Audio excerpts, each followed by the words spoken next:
You think you know someone. You think after 15 years of friendship, you know every detail about a person, their dreams, their secrets. But sometimes, the person you trust most in the world is hiding something so dark, so twisted, that when the truth finally comes out, it shatters everything you thought you knew. My name is Rebecca Marshall. Me meow, meow meow meow me, meow, meow meow. I met Claire Davidson when we were 14 years old. First day of high school, we both showed up wearing the same band T- shirt. Started talking and became instant best friends. For 15 years, we were inseparable. We went to prom together, graduated together, went to the same college, moved to New York City together after graduation. Claire was the sister I never had. I trusted her with everything. Me meow meow, meow meow. Funny, creative, and kind. We dated for 2 years, and he proposed on our anniversary at the restaurant where we had our first date. It was perfect. Claire was the first person I called after I said yes. She screamed with excitement, cried happy tears, and immediately started planning my bachelorette party. We set the wedding date for September, about 8 months away. Claire was going to be my maid of honor. We spent hours looking at dresses, choosing flowers, tasting cakes. Ryan and Claire got along great too. The three of us would hang out together all the time. Movie nights, dinners, weekend trips. It felt like everything in my life was falling into place. Then in March, 5 months before my wedding, Claire called me crying. She said she needed to see me immediately. I rushed to her apartment, terrified something terrible had happened. When I got there, Claire was sitting on her couch, tissues everywhere, her eyes red and swollen. She looked at me and said 4 words that changed everything. I have brain cancer. I felt like the world stopped spinning. What? No. That cannot be right. You are healthy. You are fine, I said.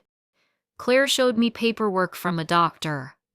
Reports with medical terminology I did not understand.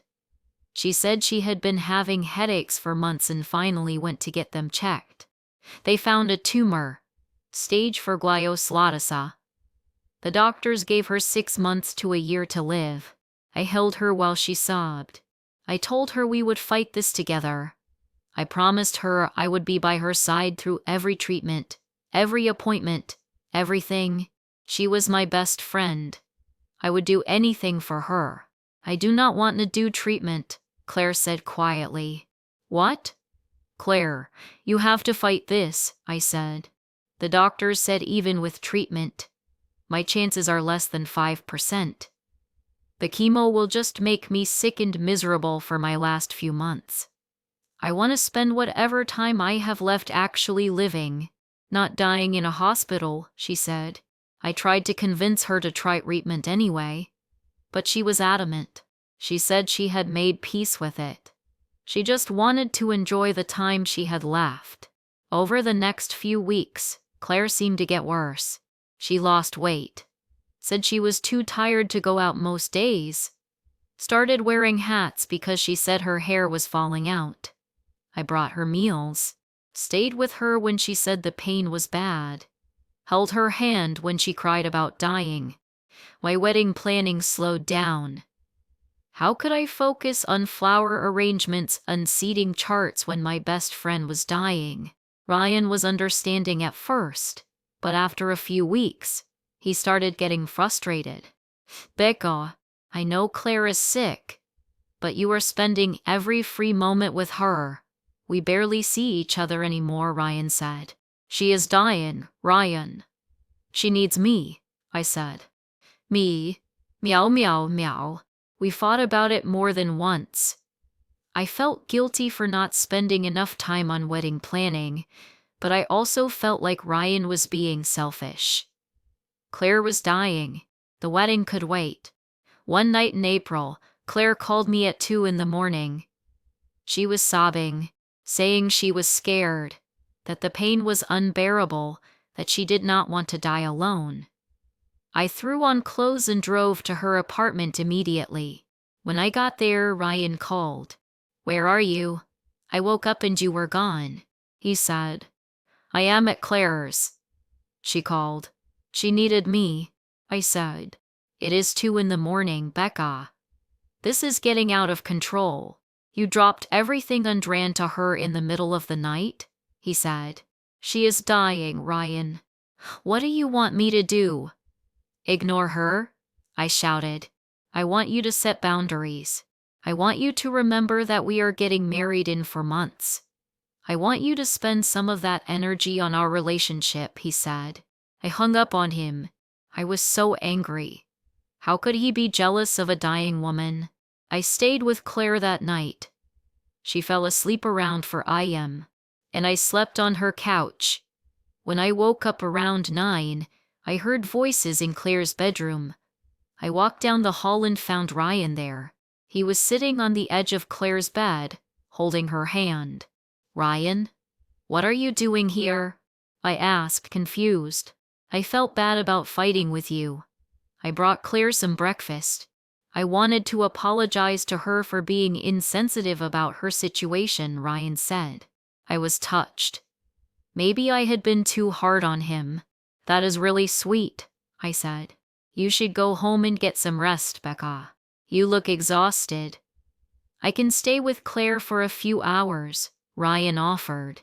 I hesitated, but Claire nodded. "Go home, Beck. Get some sleep." "Ryan is right. You looked terrible," she said with a weak smile. So I went home.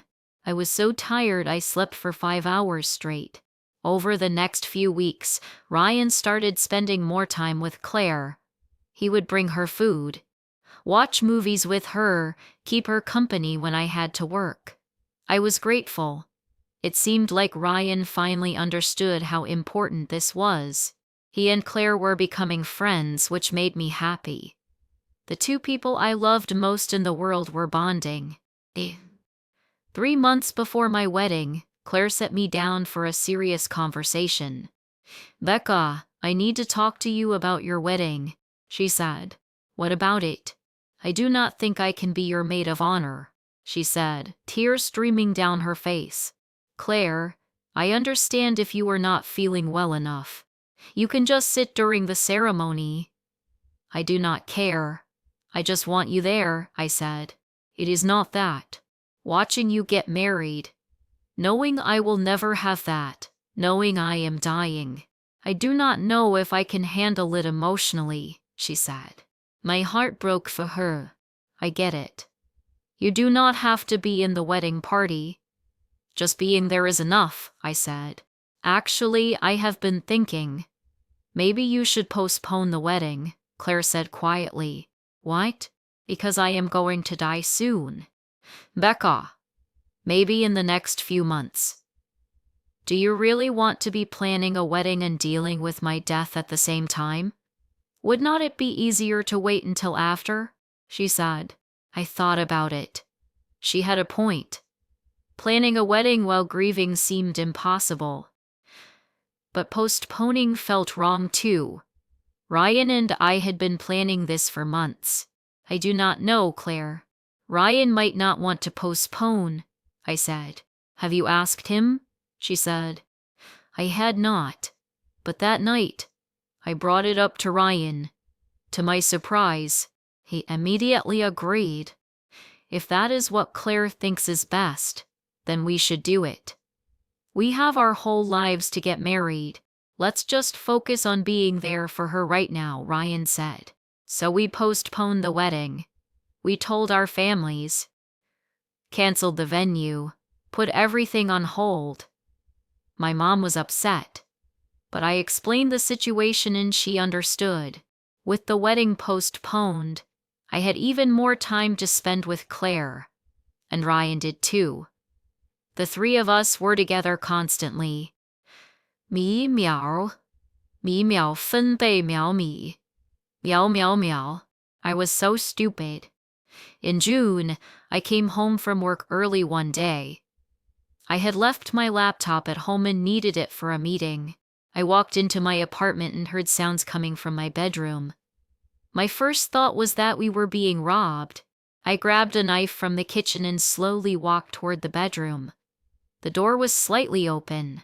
I pushed it open fully and saw something that made my blood run cold. Ryan and Claire, in my bed. Meow me me. Meow.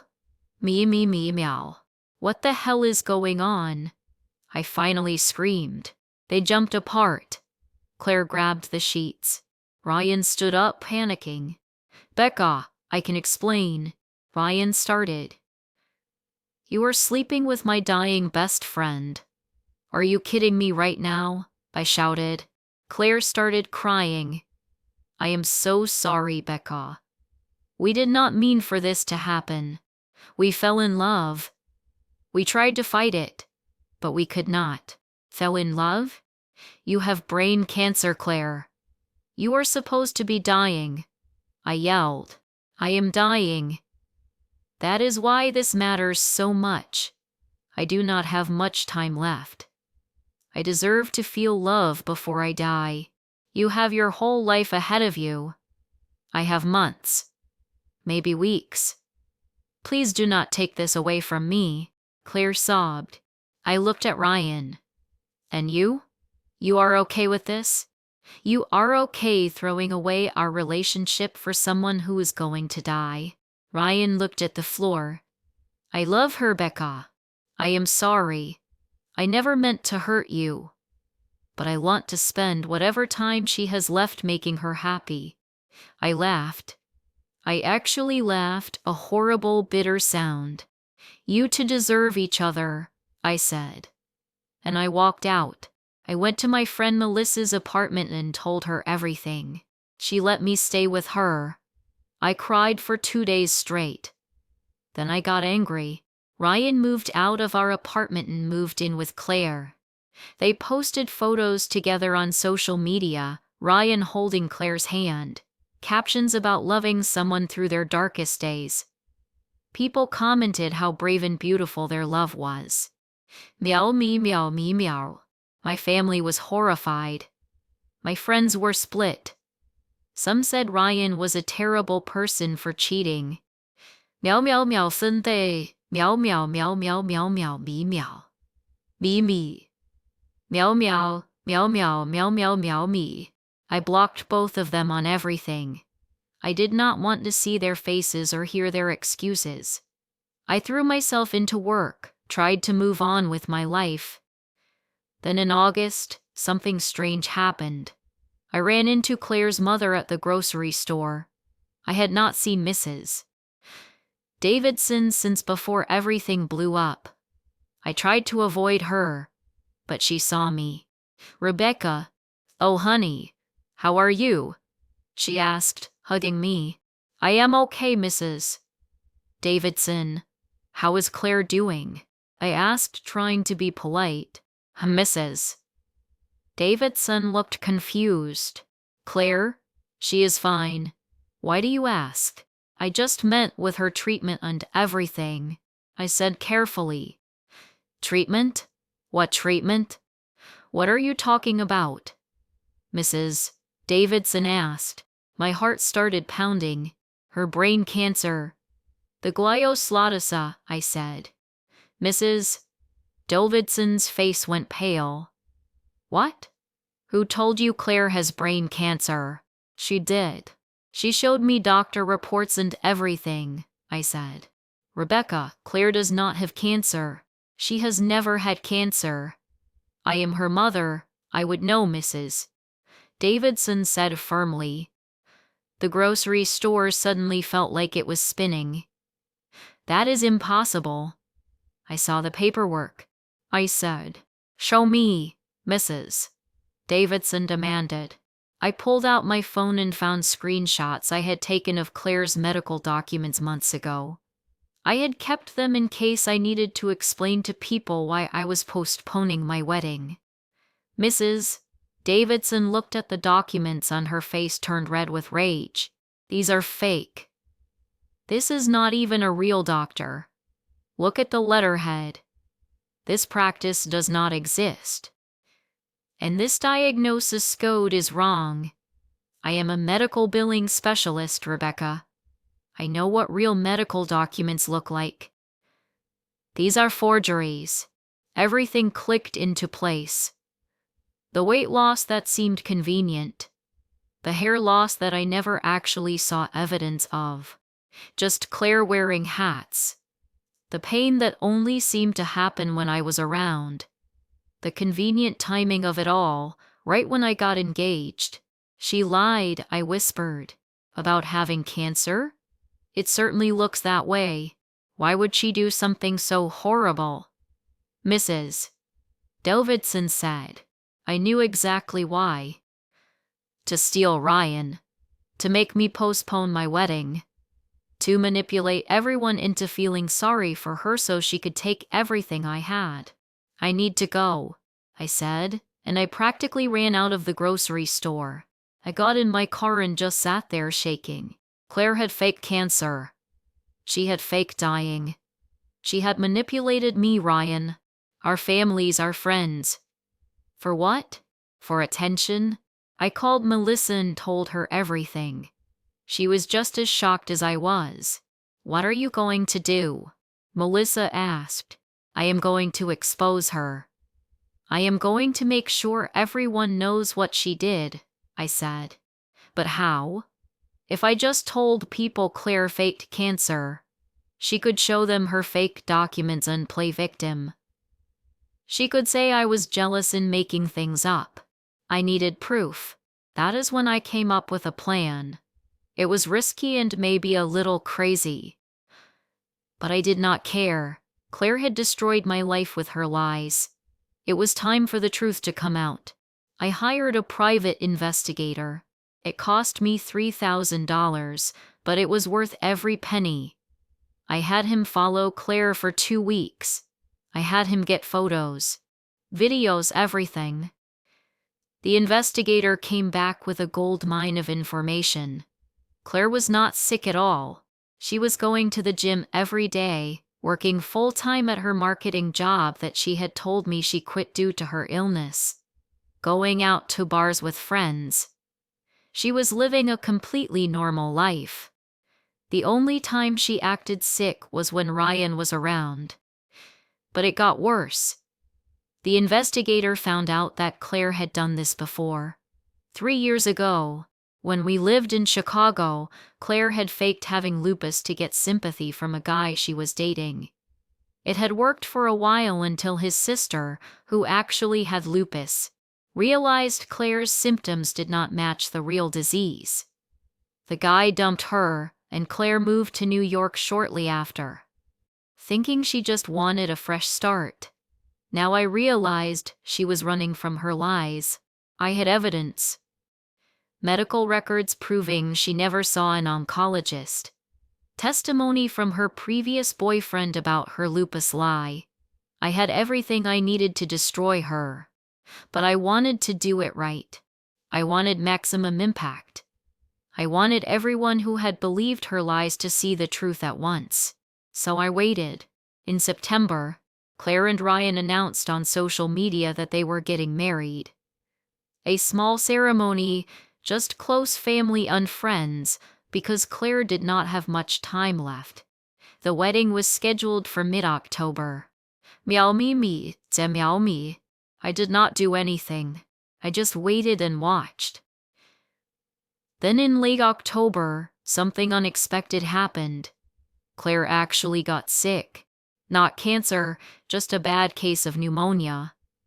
But because everyone thought she had terminal cancer and a compromised immune system, the pneumonia was treated like a death sentence. Claire was hospitalized. Ryan posted updates saying she was fighting for her life, that they might not have much time left together. The comments were full of prayers and well wishes. And then Claire died. I got the call from Mrs. Davidson. I need to tell you something. Claire passed away last night, she said, her voice eerily calm. Oh my God. I am so sorry. I said automatically. Do not be.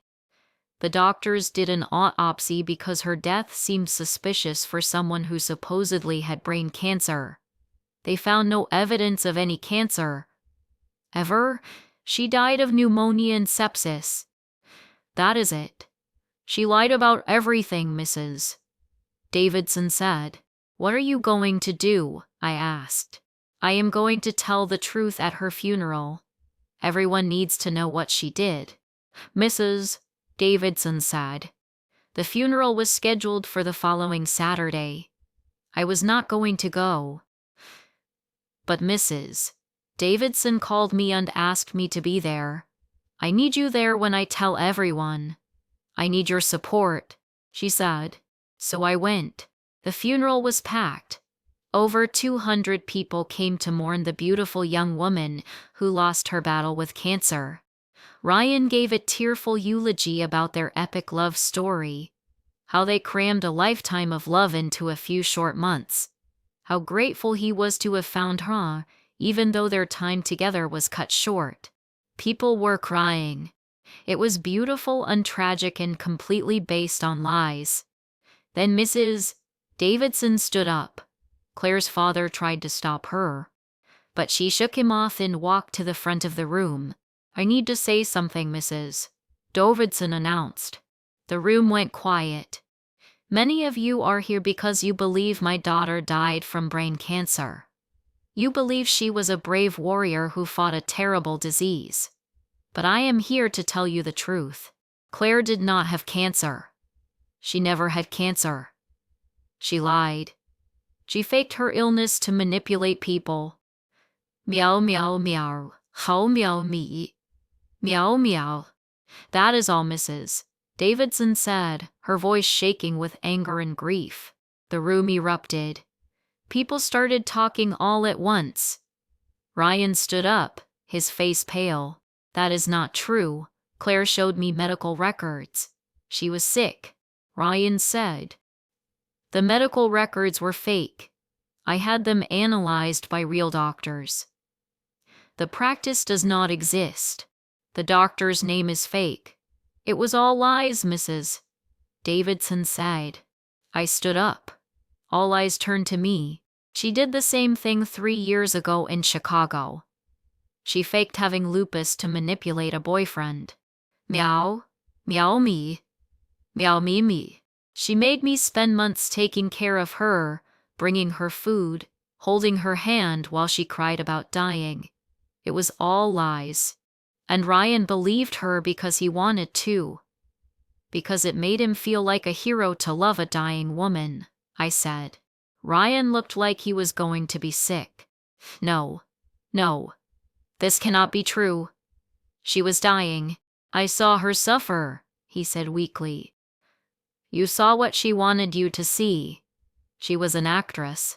Ryan, and you were her audience, I said. I pulled out a folder and walked to the front. I handed out copies of the evidence to people in the front rows. The photos of Claire at the gym, working, living her normal life. The medical analysis showing her documents were fake. The testimony from her ex in Chicago. People's faces went from shock to confusion to anger as they looked through the papers. My daughter was sick. Claire's father said quietly, just not in the way we thought. She needed help. She had problems. And now she is gone and we cannot fix it. Mrs. Davidson was crying now, real tears of grief and rage. She was my daughter and I loved her. But I will not let her be remembered as some tragic hero. She hurt people. She manipulated everyone. Meow, meow, meow, meow, meow, meow, meow. The funeral ended shortly after that. People left in stunned silence. Some came up to me and apologized for not believing me when the affair first happened. Others avoided eye contact, too ashamed to acknowledge they had been fooled. Tried to talk to me in the parking lot. Becca, I am so sorry. I did not know. I really thought she was dying. I thought I was doing something noble, he said. You were not noble, Ryan. You were selfish. You wanted to feel like a hero so badly that you convinced yourself betraying me was okay. You threw away 3 years for a lie, and you know what the worst part is? Even if she had really been dying, it would not have made what you did okay. You still cheated. You still betrayed me. The cancer was just your excuse, I said. Can we talk? Can we try to work things out? Ryan asked desperately. Are you insane? You left me for another woman. You moved in with her. You married her. And now that she is dead and you are embarrassed, you want me back? I deserve so much better than you, I said. And I walked away. That was 6 months ago. The fallout was massive. Ryan lost most of his friends when the truth came out. People who had praised his devotion to Claire now saw him as the cheater he actually was. He tried to message me a few times, but I blocked him. Meow meow me meow. Me meow meow meow. Hundreds of people shared their own stories of loved ones who fake illnesses for attention or manipulation. Mrs. Davidson and I stayed in touch. She apologized to me over and over for what Claire did. I told her it was not her fault. She could not have known. We actually became friends in a weird way, bonded by our shared betrayal by Claire. As for me, I am doing okay. Better than okay, actually. I started therapy to work through the trauma of everything that happened. I got a promotion at work. I started dating again, taking things slow. Last month, I went on a date with a guy named Marcus. We met at a coffee shop, and he made me laugh so hard I snorted. At the end of the date, he asked if he could see me again. I said yes. Marcus is different from Ryan in every way. He is honest, direct, and emotionally available. On our 3rd date, I told him the whole story about Claire and Ryan.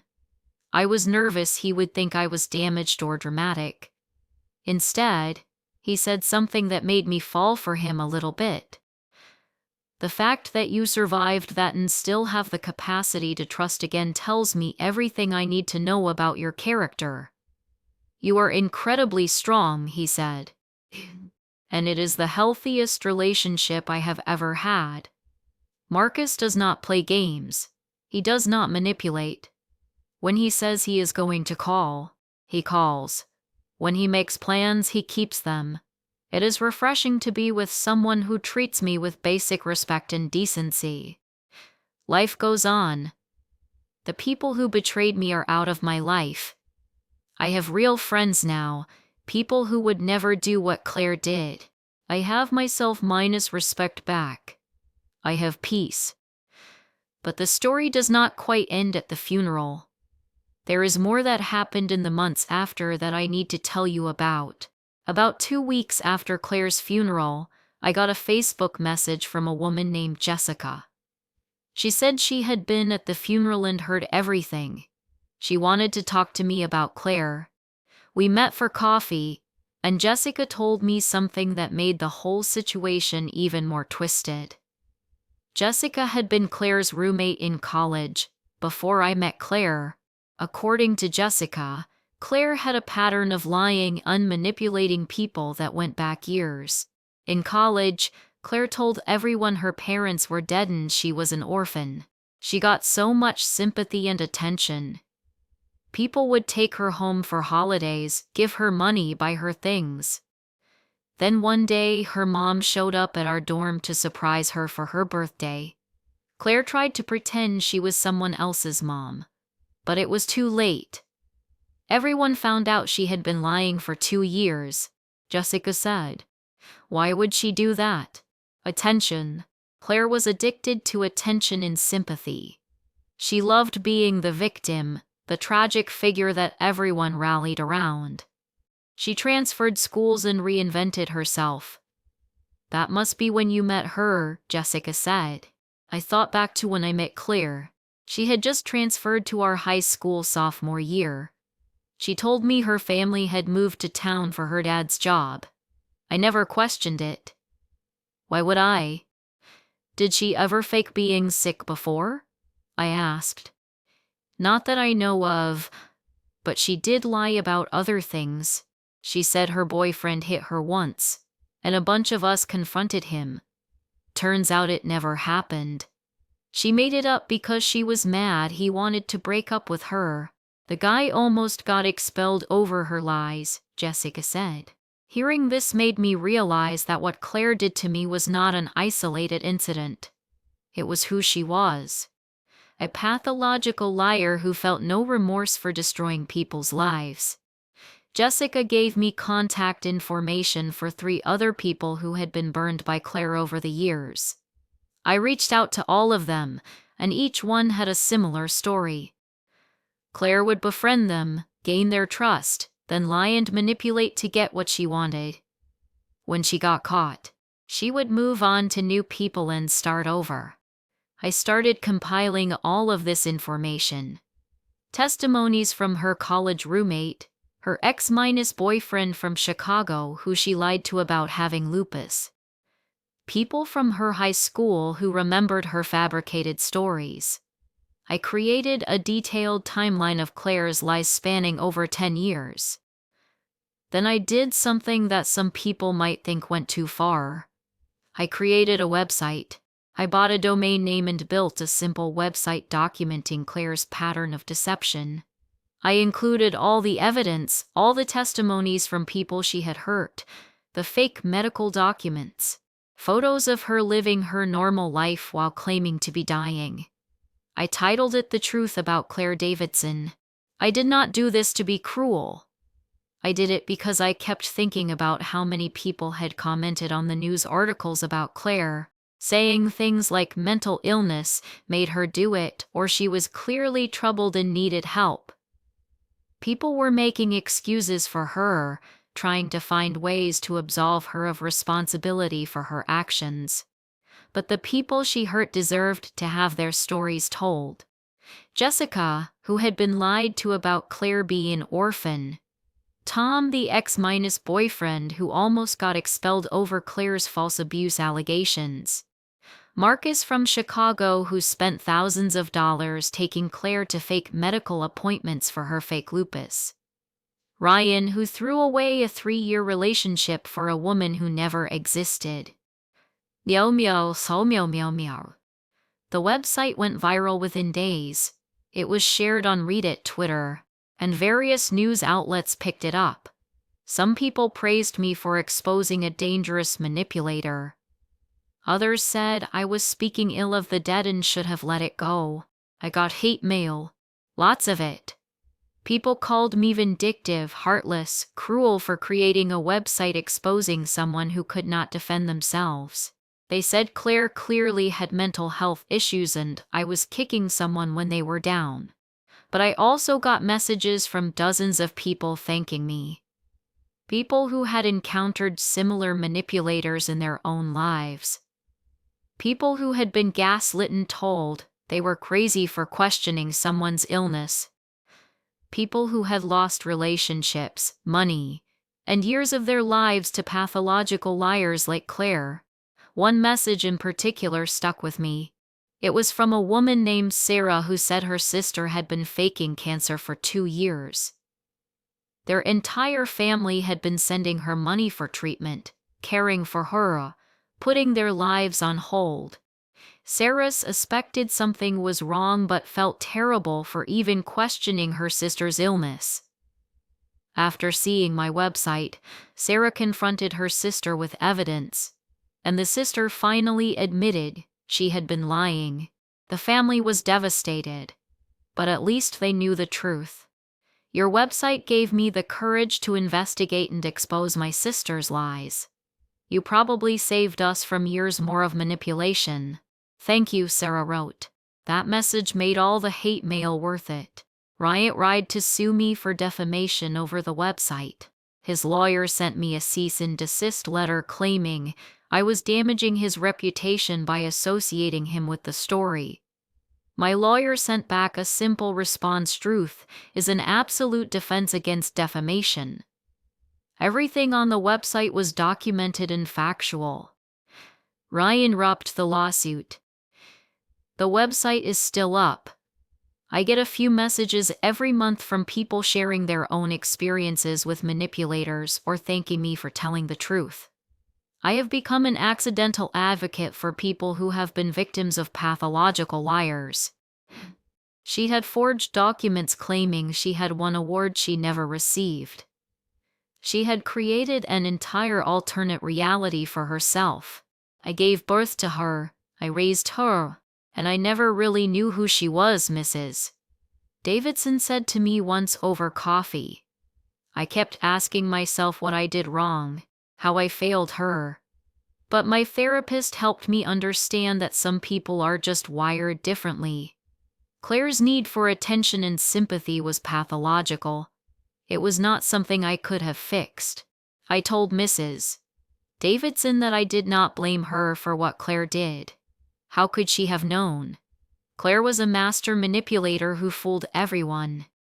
About 4 months after the funeral, I ran into Ryan at a mutual friend's birthday party. It was the first time we had seen each other since the parking lot conversation at Claire's funeral. He looked terrible. He had lost weight, had dark circles under his eyes, and looked defeated. "Can we talk?" he asked quietly. I almost said no, but something made me agree. We went outside to the patio where it was quieter. "I have been in therapy 3 times a week since everything came out," Ryan said. "Trying to understand how I let this happen. How I threw away what we had for someone who did not even exist. And what have you figured out? That I was selfish. That I liked feeling like a hero. That loving a dying woman made me feel noble and selfless. When really I was just being selfish. I wanted to be the guy in the tragic love story. I wanted people to see me as this amazing person who stood by his love through the worst circumstances. It was all about my ego," Ryan said. "At least you are self-aware now," I said. "I know I do not deserve your forgiveness. I know I destroyed the best thing in my life. But I need you to know that I am sorry. Truly sorry. Not just because Claire lied, but because even if she had been telling the truth, what I did to you was unforgivable. I cheated on you. I chose someone else. I hurt you in ways I can never take back," Ryan said, tears streaming down his face. I looked at him for a long moment. A part of me felt satisfaction seeing him broken like this. But mostly, I just felt nothing. "I appreciate the apology, Ryan. I really do. But it does not change anything. You made your choice. You have to live with the consequences. I have moved on, happier than I ever was with you, actually. And that is the truth," I said. "Are you seeing someone?" Ryan asked. "Yes. Someone who treats me with respect. Someone who does not need a dying girlfriend to feel like a good person. Someone who is just good, period," I said. Ryan nodded, accepting this. "I am glad you are happy. You deserve it.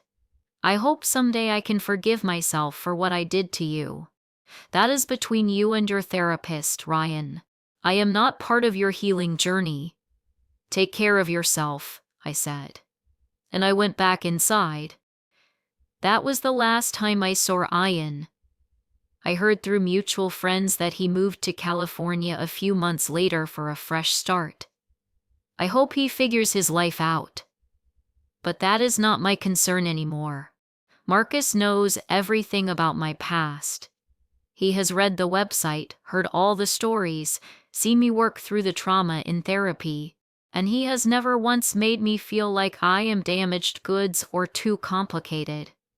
He just loves me, supports me, and shows up every single day. We just moved in together last month. It is a big step for me, trusting someone enough to share a living space again. But Marcus has earned that trust every single day we have been together. Life is good now. Really good. I have a career I love, a partner who respects me, friends who are genuine, and the self-respect that comes from standing up for myself and telling the truth even when it was hard. Claire tried to destroy my life with her lies.